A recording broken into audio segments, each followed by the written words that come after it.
20,000 people had already died from starvation in the Netherlands when Allied bombers took to the skies in April 1945. But this time, they weren't carrying weapons, they were carrying hope. During the brutal winter of 1944 to 1945, the Nazi-occupied Netherlands faced a devastating famine known as the Hunger Winter. Food supplies were cut off, and desperate Dutch citizens resorted to eating tulip bulbs to survive.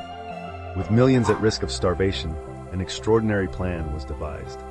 In a remarkable turn of events, Allied and German forces negotiated a temporary truce. British and American bomber crews, who had spent years dropping explosives on German territory, would now drop food to save Dutch lives. The Germans promised not to fire on the aircraft flying at just 400 feet above ground. Between April 29th and May 8, 1945, over 11,000 tons of food were dropped by Allied planes in Operation Manna. Thousands of Dutch citizens spelled out thank you in tulips on the ground below.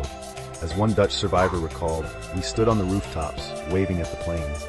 They flew so low we could see the pilots waving back."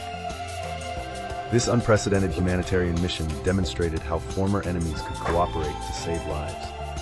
When the food finally reached the starving population, it marked the beginning of the Netherlands' recovery from one of the darkest chapters in its history. If you enjoyed this short, please like, share, and subscribe. New shorts drop daily.